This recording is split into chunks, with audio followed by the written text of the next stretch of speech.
Miami! To mission control, we have the dial. Phinhub! Phinhub! We talking Dolphins city! Phinhub, Phinhub! Yeah! It's that Dolphins show! Phinhub! Welcome to the Phinhub Show, the one NFL podcast you can't leave off your roster. Now here's your hosts, Joe and Kevin DeHaven. All right. Welcome in, everybody. Welcome to Season 1, Episode 10 of the Phinhub Show. Good morning. Kevin, how's your day going so far? Great, bro. Great. How's yours? Pretty good, man. Can't complain. Feels good. Yeah. So the Dolphin season is approaching, and it's coming in hot. We got some changes happening in the NFL. And before we get into all that, I kind of want to know what you're looking forward to most this preseason. Well, there's a lot to be excited about, right? So I have a few things, but I guess we'll go ahead and talk about it. Thing I'm looking forward to most is seeing who's going to take over that fourth spot at wide receiver. You know, we got a pretty nice group there. Obviously, we know the top three in Tyreek, Jalen Waddle, OBJ. So I really want to see if maybe Ezukama can take that spot, man. From a talent standpoint, from just being completely different from those other guys and what he can provide for you. That's the guy I want to see. Is there anyone that you would like to see maybe step ahead of him? Or no, I'm most curious to see Ezukama too, just because I think what he adds is going to be so different from everybody else. He's that guy with length, a guy that we saw early on last season being used in that Deebo Samuel role that we've talked so much about this offseason. And it's going to be fun to see what he could bring in the preseason and whether or not they're going to start experimenting on some plays, swinging the ball out to him.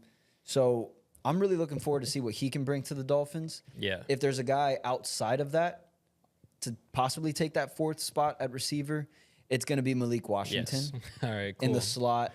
And do you think it's just us that are thinking this, or do you think like we're speaking for all Dolphins fans right now? Right? No, I think Mike McDaniel was the one who brought it up. Obviously, he's the guy that really wanted to draft him.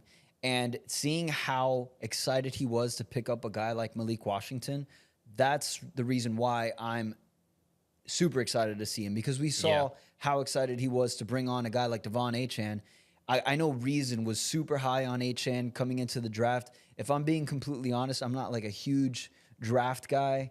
But aside from Reason, I don't know if anyone really had huge hopes for a guy like Devon Achane. But seeing that Mike McDaniel was really excited to bring him onto the team, and then seeing what he can do on the team last season in such a limited amount of games, that was really exciting. So having someone that he is feeling this strongly about in Malik Washington makes me feel like something big could possibly be in the works for a guy like Malik Washington. Yeah, and it makes you think. As soon as you see him getting excited, you see him on once the draft is on and they pan over to Mike McDaniel, whatever recording they have of him getting excited over a player, instantly you got to be excited about that player as well, because it feels like he just knows exactly what he's getting out of these guys, right?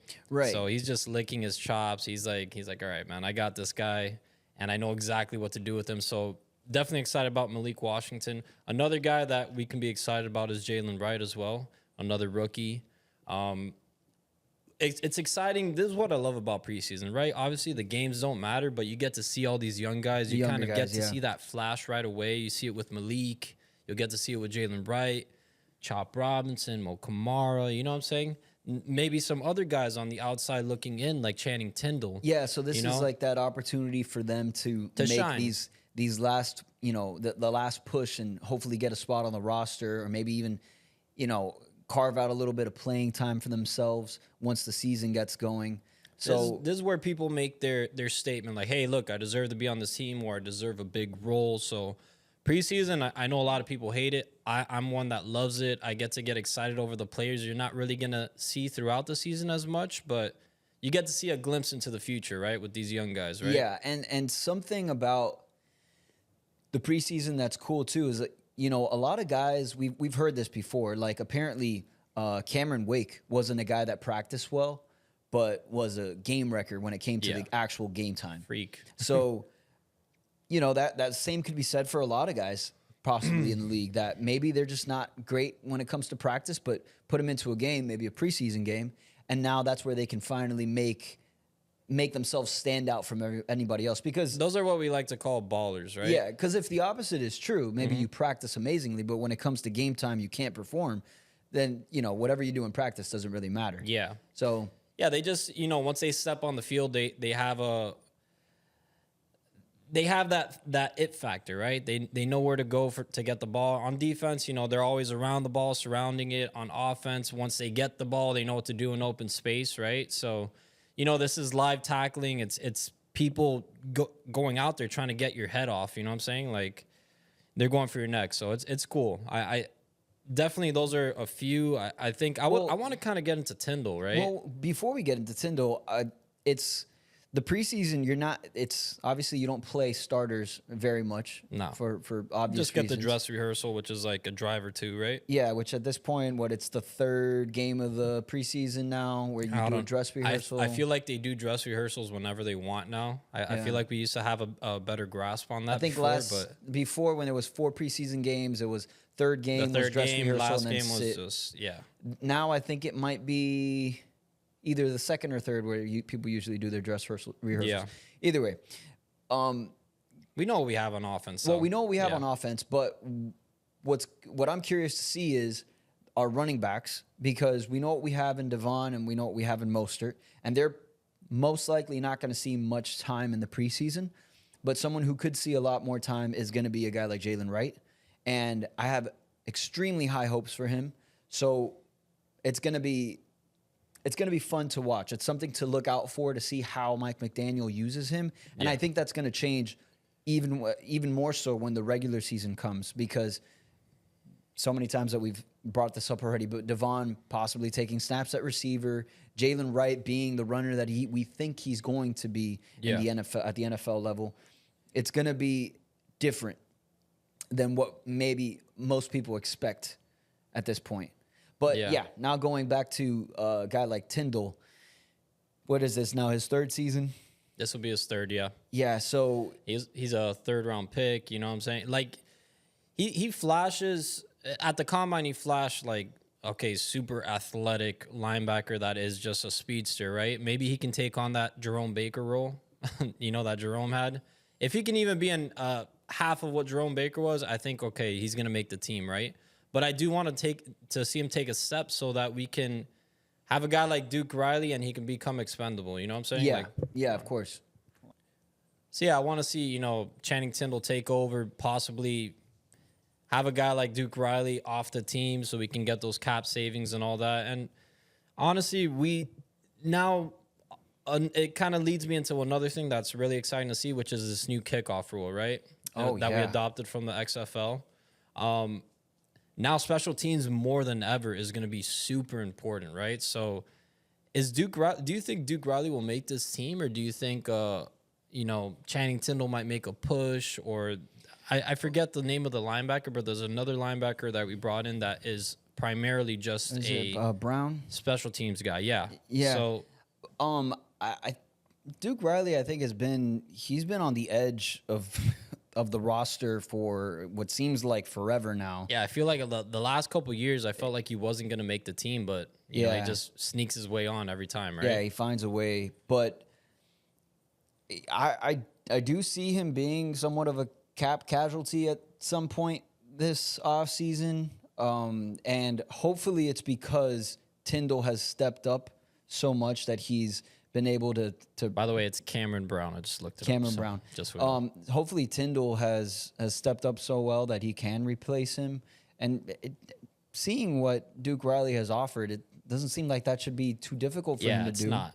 But I believe that some part of what Tyndall had an issue with was grasping the playbook. the lot like defense. Azukama in his first year. Yeah, with us, so right? hopefully, because Tyndall has all the tools, he has all the athletic ability to be a good linebacker in this league. That's a guy that I completely missed on. As soon as we drafted him, it's hard not to get excited about your draft picks, but with a guy with that flash, that much athleticism, that speed, I instantly thought that he was going to be, it wasn't instant that I thought he was going to be a contributor, but I thought he was going to be something special on this team, right? I do remember when the Dolphins had drafted Raekwon McMillan. Oh, yeah. And From Ohio then State, yeah. The year after, we drafted Jerome Baker. So Raekwon was the guy that maybe didn't have the most athletic ability, but he had the timing down. I believe they were drafted the same draft, Joe. Are you sure? I thought it was the year after. Let's see. You can keep talking, but let me just look this up. Anyway, yeah, Raekwon McMillan was an instinctual player, and he was actually the one that many had high hopes for. Jerome Baker we drafted afterwards, and he had more of that athletic ability, and a lot didn't have him. Many people didn't have him being a good linebacker. He ended up being pretty decent for the Dolphins, and was one of the longest tenured Dolphins up until recently. So Yeah, you're right, by the way. Okay. 2017, 28. So McMillan drafted in 2017, second round pick, and then Jerome Baker, 2018, third round pick. Okay, yeah. So Raekwon was the better linebacker coming in, Yeah. and for opposite reasons. They had different attributes. Raekwon was more of the instinctual guy, You more of remember the that, though? traditional linebacker. Jerome was more of the athletic linebacker and possibly couldn't get a grasp on the defense, I believe, and then ends up being that Jerome was the better linebacker out of the two. Yeah. I'm not even sure where Raekwon McMillan is at this point in his career anyway. He was with the Patriots. I don't even know if he's in the NFL anymore, is he? I think he was on the Raiders, then the Patriots. I don't know. Either way, let's get back to the kickoff, the new kickoff rules, because I'm actually really, really, really excited to see that. It's going to be so different. It's the biggest change in the NFL in a long time. And basically, it's going to make the game safer, but not only safer, in my opinion, we're going to be able to score points a lot easier. And that's always a good thing for the NFL. That's Yeah. always a good thing for sports in general. And it's funny because you see the new rules, right? I think this is like a perfect opportunity for a guy like Jalen Wright, maybe Devon Achane to solidify themselves even more as a super important piece of this team, right? Because I feel like those kickoff rules benefit more, running backs. Yeah. Yeah, right? Yeah, I would yeah. say. So I think Barrios is going to have somewhat of a hard time to make this team, man, especially if they play with that, and maybe get a guy like Devon Achane out there or, our new guy in Jalen Wright. Well, so old kickoffs, the way the kickoffs were before, especially for a guy like Barrios, he's a guy with sure hands that could have dealt with the kickoffs because they're not so important at this point anymore. Like, you're not Yeah. expected to score. If you score, it's like, wow, that was, thank you. It's Icing on the few cake. and far between now. Yeah. Yeah. It's more so like, don't fuck it up. Don't do anything stupid. Yeah. And that's what Barrios could provide you. And then he added some depth at receiver. But now I think the expectation for kick returns is going to be different. Now I think the expectation is, hey, we're going to need something out of you. Yeah, now it kind of adds in that specialist again, right? Yeah. Like we had Jakeem Grant, which was a punt return specialist for us, Yeah. right? But now that's going to be more of a position in the NFL again. Yeah. So like it's going to be these guys might even get kind of paid just for doing that one thing great, right? And it's going to change. It's going to change more than just the returner. The kicks, the guy who's going to be kicking the ball is going to be Kickers. different because it's not only going to be kickers kicking the ball now. Yeah. So the way that this is changing more than, like I said, just the returners. I believe it's I was going to say Redskins. I believe it's the Commanders. I could be wrong. That are going to be using a corner or a safety as the kicker for these new kickoffs. Because now you add in an extra defender. You're right. So it's going to be even easier to score. So now you need to do a better job defending that kickoff. Well, that's a really good point. You want someone back there that can actually track that guy just in case he leaks out and he's able to run upfield. You got another guy that can potentially get him from behind or, Yeah, and now- no so- Diddy, right? But, Huh? What was that? and get him from behind. Yeah. But whatever. Yeah. And yeah, it's going to be a lot of fun to watch. Yeah. I think that the Dolphins, hopefully Mike McDaniel is going to get in on this this creativity and this action here, which Why wouldn't he? You have to think he's gonna cook up some fun stuff, Oh, right? yeah. Even Oh, though yeah. he's not a special teams guy, but you know, this is what he does. He gets creative on offense. So this is kind of like one offensive play, right? You get your guys all in front of you at I believe it's from the 30. You know, you got your guys on the 30 if you're receiving the kick, And then the opposing team is on the 40 yeah, in your territory, right? yeah.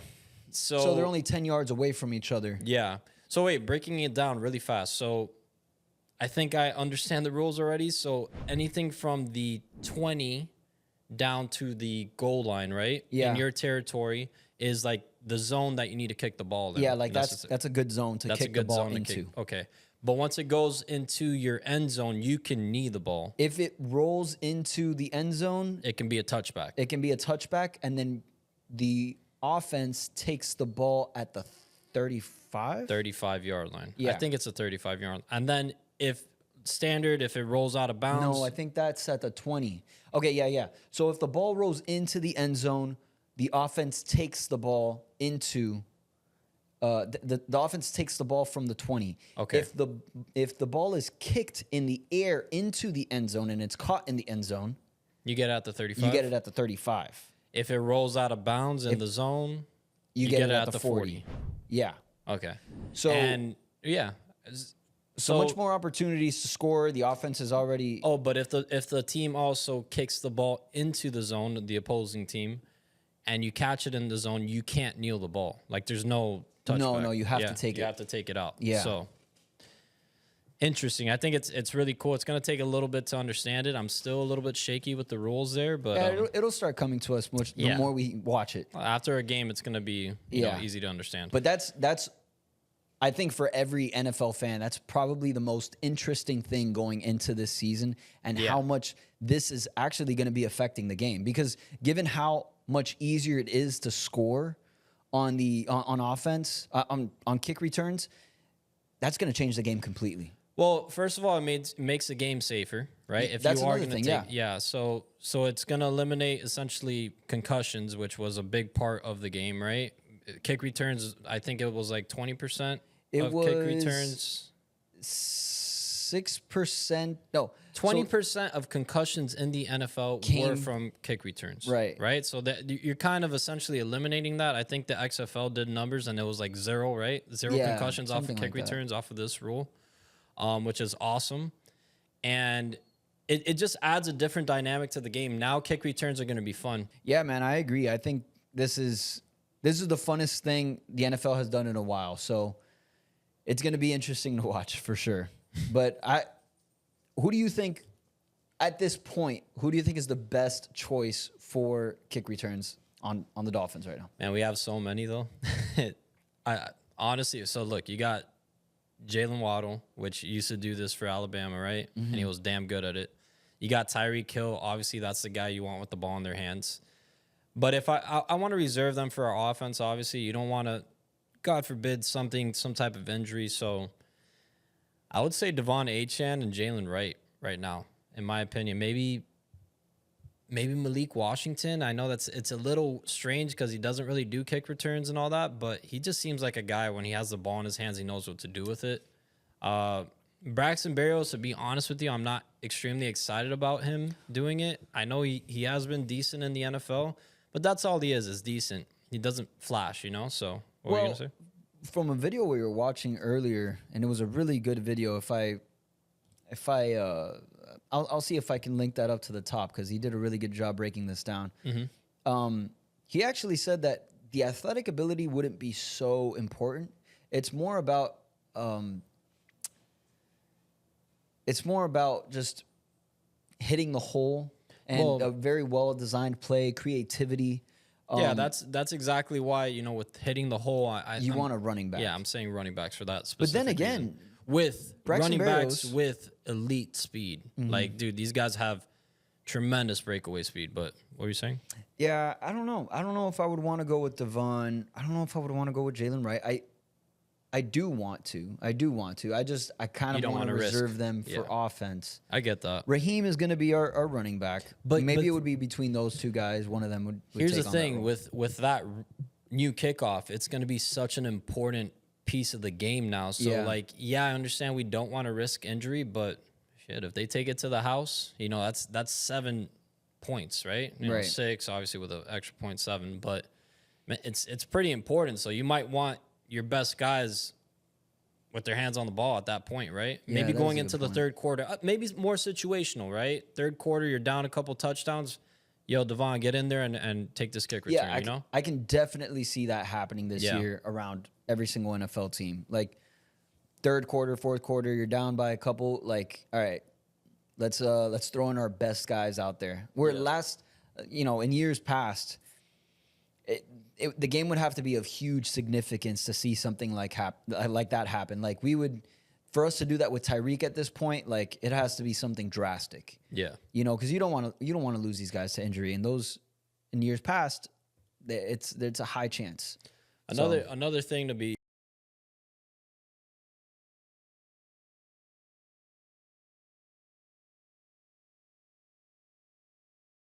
Jonu Smith, Calais Campbell, Shaq Barrett, Marcus May, Chop Robinson, Jordan Poyer.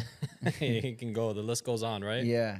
So yeah, man, I've always found it fun. I remember, dude, getting Tyreek Hill in that first preseason game, seeing him in the uniform out there on the team. With that logo on, with those colors on. It doesn't hit you until they're actually in uniform. Yeah. It's crazy now. Tyreek Hill is just a Dolphin in my mind, right? It's not like anything crazy now anymore. we're used to it. But yeah, it's going to be cool to see what kind of swag they're going to have, what kind of drip, these guys come out with. Yeah, I want to see Jody Fortson because he dresses really cool, right? Jody Fortson, who is the swaggiest player on the Dolphins? Who's got the most drip on the Dolphins? You guys answer in the comments. But we got OBJ up in the running. Jordan Poyer. Jody Jalen Fortson. Ramsey. Jalen Ramsey. Javon Holland. Javon Holland. I think it has to be between those guys. Tyreek Hill's got some of those. He got a little swag. Sometimes, he's right? kind of laid off that. He had more drip in Kansas City. Yeah, I guess now he's more like, all right, Tyreek Hill is the main attraction now. I think he was trying to stick out a little bit more in Kansas City. Jalen Waddle, I think, he's up there. He does drip. Yeah, he does his thing. His thing. I like his when he's in the aqua. He gets his orange cleats on. He gets the sleeve. It looks like he's going back to his his Bama days, his rookie season with growing out his hair. I think that's pretty cool. That's pretty cool too. Whatever. Yeah. Enough about that, right? Another guy I want to see. It's kind of like we're rambling because we've talked about these things, but Cam Smith. I want to see what he can do in his second, go at preseason. Well, yeah, he's gonna be one of those guys that's gonna see a lot of time in preseason. Throw him into the fire, like see if he grasps this whole defense. See if he's talented enough to make his own adjustments on the field as well. I think he's a guy that's extremely talented. I think the sky is the limit for that kind of player. It's just if he can get his mind right. Well, the reality is that the preseason is not for guys that have jobs. It's guys looking for jobs. Exactly. So that's why we're going to see some Cam Smith, some Tyndall. We're going to see Azukanma, Storm Duck. Super cool name. He probably makes the roster just because of the name, honestly. Well, we also need at least one UDFA. It's always a thing, right, with the Dolphins. So my vote's him. Storm Duck. Storm Duck. Yeah. Also, let's talk about this. So let's say there's 3 moves that the Dolphins have to make or that you would like for them to make coming into training camp. What do you think they will be? Well, some things that they need to take care of. I think the biggest issue that everyone can agree on is finally come to a decision with Tua. Yeah. Meet somewhere in the middle, get Tua signed. I think that's important for not only Tua, but everyone else around him. You need the players feeling secure about their quarterback. You don't want Tyreek Hill or Jalen Waddle thinking about what's going on here, man. Yeah, and that can ultimately lead to so much dysfunction on this team, right? And you don't want to cause an uproar. Bro, I wish I could talk to Greer and just be like, look, Greer, set this up. Get Tua in a room with his agent. You guys lock yourselves in there for however long it has to take. And just be like, hey, look, guys, we're gonna make an agreement right now. This is the first agreement we're making. We are not leaving this room until we decide on a number, till we're done, and you sign on the dotted line, and you're a Dolphin for the next 5 years, 6 years, whatever the case may be, right? Mm-hmm.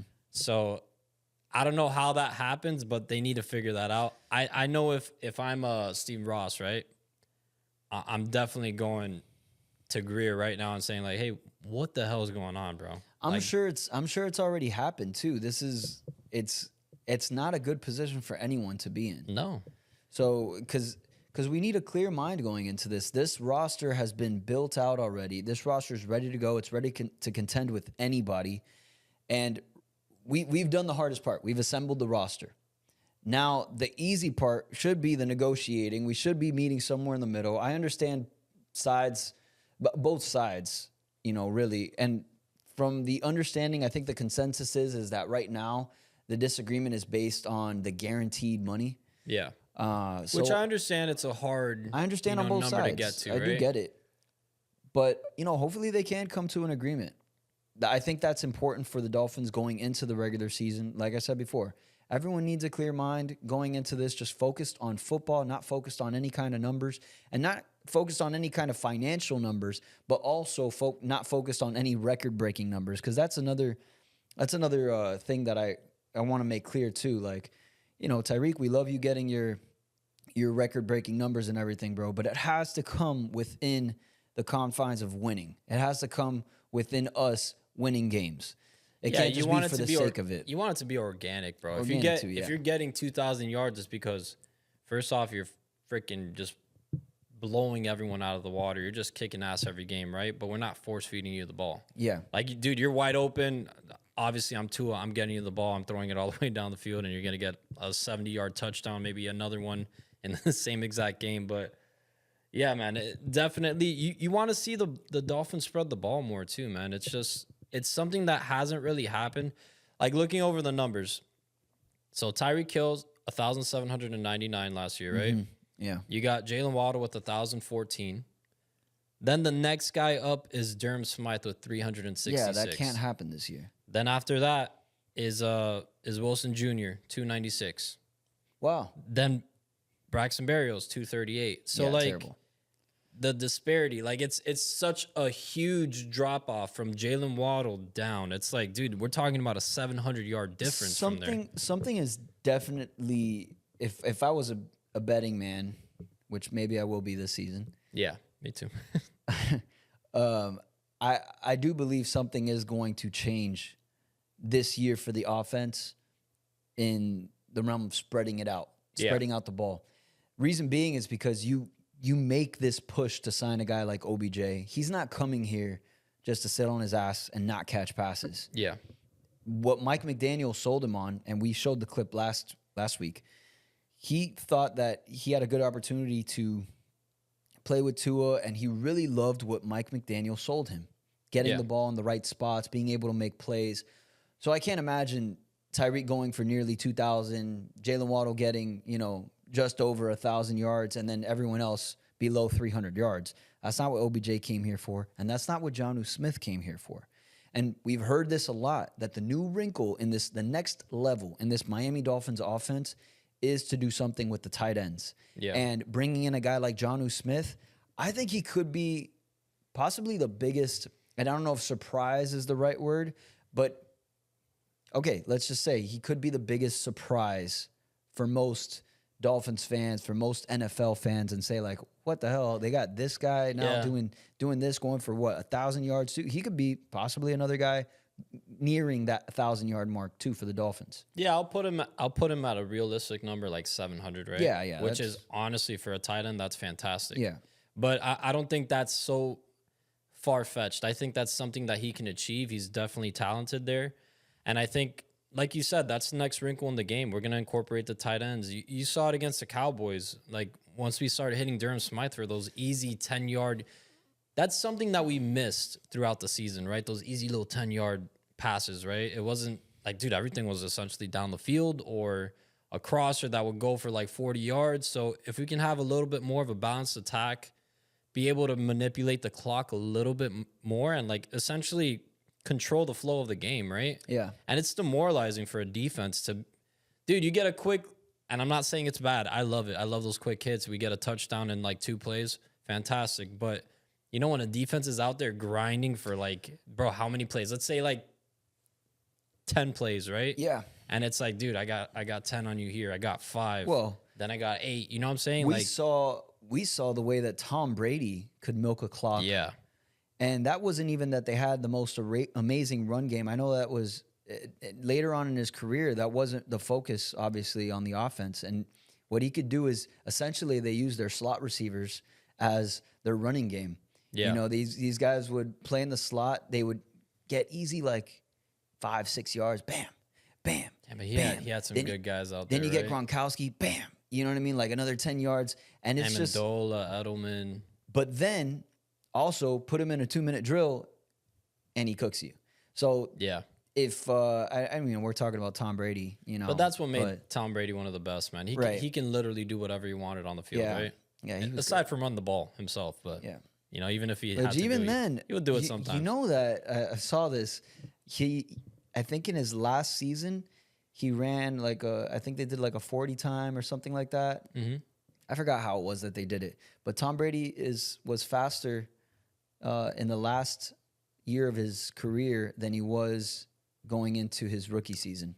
Well, that has to do with his diet, with his Crazy trainers, though. bro. That's crazy. That is I nuts. remember him saying like he invested all that money into his body because, dude, that's what you're doing, right? Yeah. You're putting that body on the field. You're putting it on the line He's every the time you're out ultimate there. winner. That guy's nuts. That guy knew exactly what he had to do. He's a machine. He's Anyway, awesome. yeah, we're getting off topic here, but Screw Tom but yeah, Brady, the Dolphins. This next wrinkle with the tight end is something to look out for too, and that's more so towards the regular season. What was the question again? It was what do the Dolphins have to? It was top 3 things or 3 things that we want to get done before the start of training camp, which you were talking about Tua's deal signing, getting done, yeah, right? Yeah, getting a deal done for Tua, I think is one. What's one thing on your mind? I want to see what we do at right guard. Obviously, we've talked about that, but you know, I just don't think we have the answer on the roster right now. I'm trying really hard to convince myself that maybe Liam Eichenberg out there, I guess Robert Jones, but dude, I don't like any of those guys to be our right guard, even of the future. You know what I'm saying? I don't know if Liam Eichenberg's ever going to be the answer for anything. Maybe he steps into like a Jesse Davis role and he can just be that guy that's kind of solid for you, and you know, you can throw him in at left guard, at center, at right guard, God forbid any injuries, but I just don't want to see that. So I want to see if we can get someone in here like a Greg Van Roden or someone. If they can, I think that'd be great. And at this point, I would just trade Eichenberg for whatever value he has left. And he does have... You would trade him, though? I think I would keep him. Poor guy, though. I mean, you got to do this for the sake of his career, too. Dude, his career is not going to go anywhere without us, bro. I actually think we have been his saving grace. Because if he was on any other team, he would have been cut 2 years ago. Greer, I guess he gets stingy with his picks. He's like, all right, I'm not gonna let go of this guy because I drafted him. You know what I'm saying? So I saw something in him. He has to be here. So it's kind of like you're blinded and you're not getting rid of the guy that has zero talent, essentially. But well, hopefully he could turn it around. It looks like our offensive line coach, Frank Smith, right? Oh, no, Frank Smith is the offensive no, it's coordinator. Butch Berry. Yeah, Butch Berry has been able to do some good things with Austin Jackson, and a lot of people had written him off. So, and in Eichenberg's defense, he was much improved last year. Yeah, so maybe this is that year for this is the Eichenberg year. Well, that's what I'm saying, bro. I'm trying to convince myself, and maybe that's maybe my thing. Is. But bro, I just want to stop going into the year with having those questions, obviously see something right? in him. Yeah, he's doing something, and he did get an orange jersey. Just saying, all right. He did. Another thing I definitely want to see. We kind of already alluded to this, but that fourth, who's going to step up as a fourth receiver this offseason? Hopefully it's Azukama, but we talked about that. Yeah, I would say it's Azukama. That's where I'm at. But yeah. One more thing. I just want to go over our expectations for the first quarter of the season, right? Mm-hmm. So maybe we go over the schedule a little bit, and then you tell me if you think it's a win or loss. I'll do the same. So first game of the season, we're going against. Sorry, right here. So first game of the season, we're going against the Jaguars at home at 1 p.m. So what do you predict? I predict it's going to be a very, very fun game to watch. Everyone's going to be excited. Uh-huh.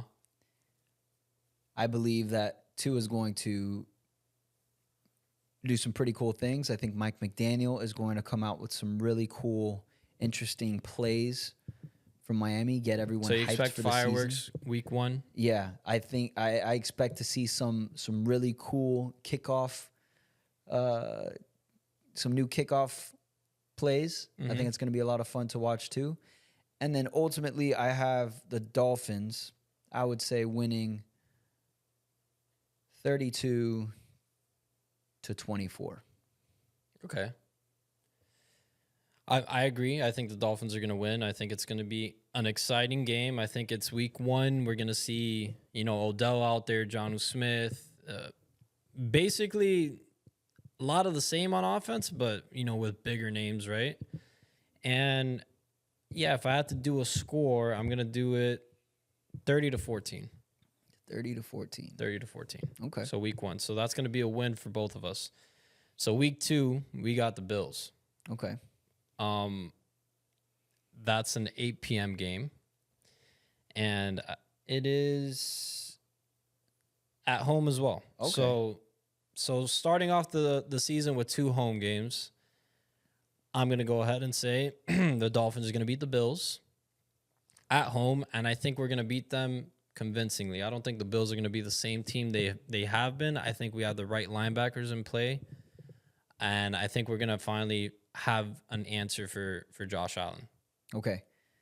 So I would say that it's going to be a win, and it's going to be 26-13. Okay. Yeah. I want to say the Dolphins are also going to win convincingly. I think this is the beginning of the downfall of the Bills. Sorry, 27-13. Okay. Yeah. Where you're trying to figure out if 26 was possible.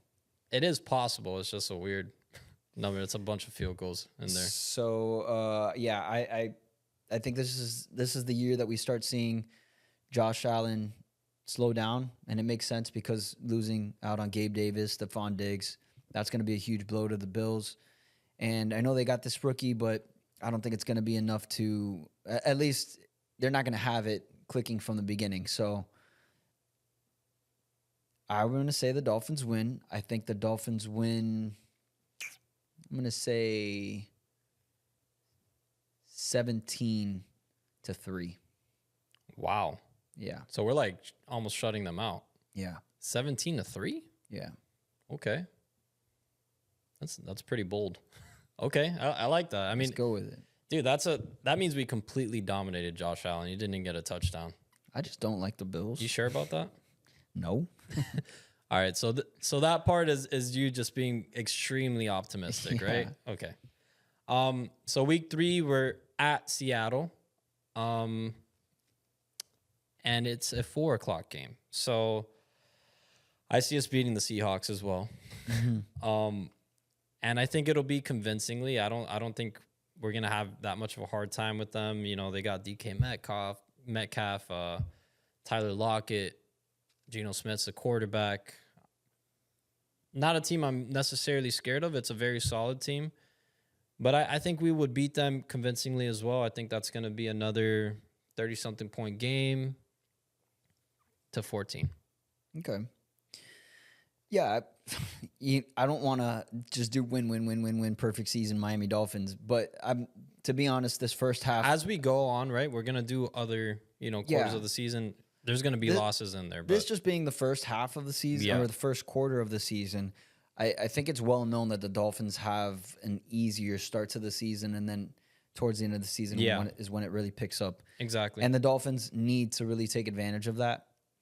And we've shown in recent years that we start off really hot. Yeah. So this isn't a stretch. Especially considering recent seasons, the Dolphins start off hot and always, it seems like, break down towards the end of the season. Yeah.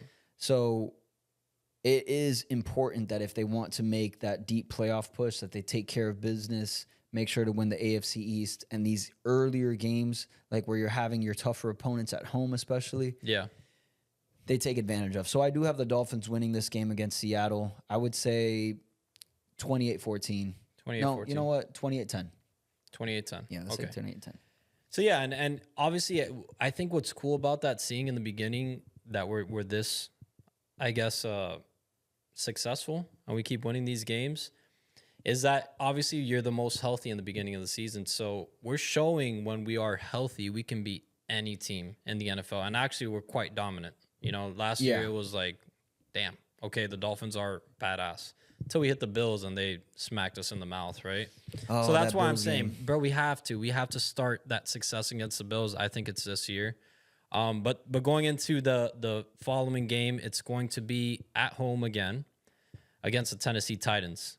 I think we're going to destroy the Titans. I think that last game, it left a sour taste in our mouth. I think right from the jump, we're just going to want to – it's going to be a little different. It's not going to be like we're the top team, you know, taking out this, like, whatever team. They had a Cinderella comeback, and we're like, oh, shit, whatever, we fucking shit the bed. I think we're going to come out swinging, and that one's going to be a high-scoring game for us. Is this one at home? It's at home. It's Oh, at wow. home. So Didn't we play that at home last season too? we did. Okay. I think we're going to win convincingly. I think Will Levis is going to struggle tremendously. He's going to have – he already had a disappointing rookie season. There's going to be an ultimate sophomore slump for him. Even though I know he does have Calvin Ridley now. He has DeAndre Hopkins. They just got Tyler Boyd. So they got a decent team, but they also lost a huge part of their team in Derrick Henry. So, you know, not having that little, you know, safety blanket in him or that net, I think we're going to win convincingly, and it's going to start us off at 4-0. It's going to be a high-scoring game for us as well. So Yeah, I am going to agree. okay, The Dolphins obviously remember that was last year, so they have a fresh memory of what that was. That was possibly the biggest loss of the season, counting out the Kansas City game in the playoffs, just because of what it meant to the rest of the season. That was really when the wheels fell off. yeah, That was when we lost a lot of players. that game would have gotten us the AFC East. Yeah, by so the way. that was a huge, huge letdown. So Yeah. the Dolphins, I hope, are going to keep that, you know, in mind and go into that game and just say, hey, it's not happening again, pal. We are going to take care of business from the beginning. We're not even going to give you a glimmer Do of hope. not let your foot off the gas. I Yeah. think the Dolphins really learned that last year, especially in that game, because it changed the whole outlook of your season. You went from having the AFC East in the bag, something you haven't done in years, right? I think since we had Chad Pennington. Yeah, I think the So, last time we won the AFC East was in 2009. 2009? Okay. Yeah. Well, yeah. You had the golden opportunity, bro. You were up by like 4 games on the Bills at the end of the season. The Bills obviously did their thing. They won enough games to take it. But I think the Dolphins learned their lesson. Do not take your foot off the gas. Shitty teams, take them, you know. It's just like you're playing a badass team, bro. Just play them till the end of the game. You know what I'm saying? And I think really that's going to come down more to play calling. Yeah. Because we did have that game won. It was the play calling towards the end that just messed things up a little Yeah. bit. Getting away from the run game, I think, hurt us a lot. I think, you know, not to make too many excuses, but the Titans got away with a couple things too. I do remember Hopkins was like pushing off on Xavier, which essentially led to a huge gain. But you know, those calls can either go with you or against you, so it doesn't really matter. You can't really blame it on those things. They just shit the bed. But all in all, that's 4 games, right? That's 4-0. So we start off with a win against the Jaguars, then the Bills, then the Seahawks, then the Titans. Let's just do one more game because, you know, obviously there's 17 games now. And that leads us to going against the Patriots in Foxborough. That, dude, I'm not scared of the Patriots. I don't think they have anything really going on this year.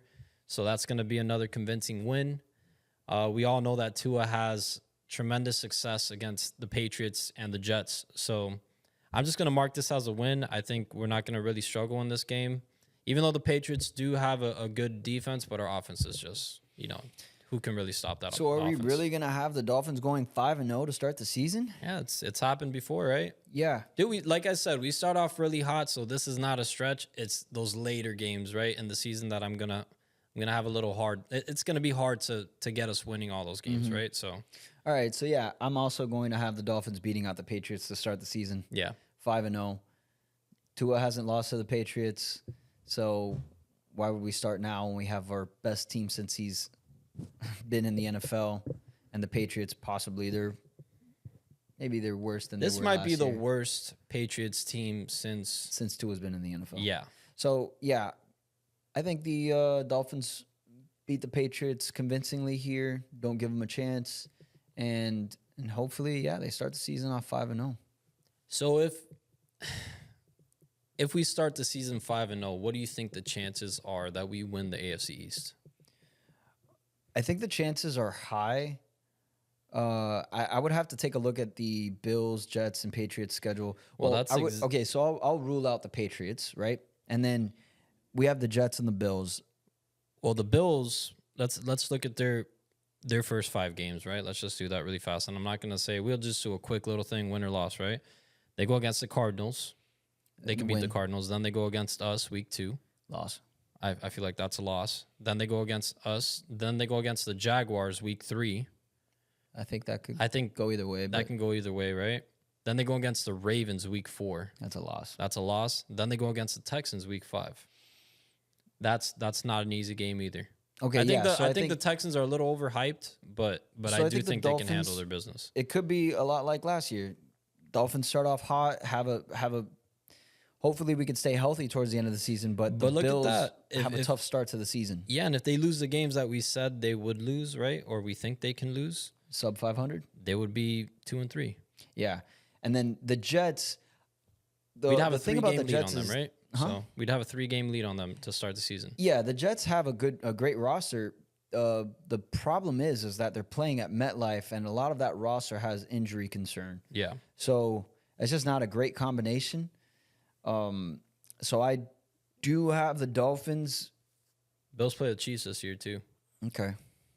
Yeah, I think the Dolphins' chances for the AFC East are pretty high this season, or higher than they've been in a long time. Yeah, man, especially seeing how close we were to getting that last year. I think I think this year is the year we figure it out. I know we say this every single year and it's been like that for the past 3, but I really do think that McDaniel is like, okay, this is his 3rd year as a coach. He's basically got this system down to a T with Tua. Another year of Tyreek being in the system too, Jalen Waddle, dude, we're just I believe what he found was that he was not focusing, but he was using his best assets a little bit too much too early on. Yeah. And then that led to injury and us falling off towards the end of the season. So now You're right. him adding in this extra running back in the draft, adding in Jonu Depth, Smith right? at tight end, at depth, and at other positions, OBJ as the 3rd receiver. Now you have a better chance at spreading the ball around and hopefully leveling out that injury history that we've had in years past. So yeah, and I think us wanting Tua to spread the ball more. I think last year you found that Tyreek Hill also felt like he needed to be on the field for us to win, right? yeah, I think now it's not. Obviously, he wants to be on the field as much as he can be, right? But I think Tyreek can rest a little bit more, I guess in his head too, but also physically during games and be like, oh shit, okay, it's Jalen Waddle and OBJ are out there. I'm good. yeah. Malik Washington, I have faith in that rookie too. So he's not gonna be like, shit, get me in there, bro. I'm limping, bro. My ankles hurt. yeah. Get me in. Maybe he's like, damn, bro, I'm not gonna risk getting even more injured. Let me just stay out for the another rest of the thing game. is that Tyreek had other motives, you Yeah. know, and this is the 2K. part that I struggled with last season. Like, we obviously want to see him get 2,000 yards, but as long as it comes with winning football, you know, and Tyreek limping to 2,000 yards is not a recipe for a winning season. You know, like, this needs to happen while the Dolphins are winning games. Hopefully, Tyreek realizes, like, look, man, and I think his comments lately have shown, like, look, He wants to win. It's all about winning another Super Bowl for me.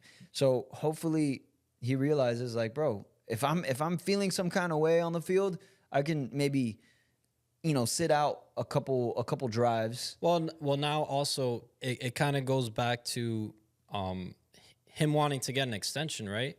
You're not young. You're 30 years old. So if you do want to play another 4 years and be with the Dolphins, maybe 5, I don't know.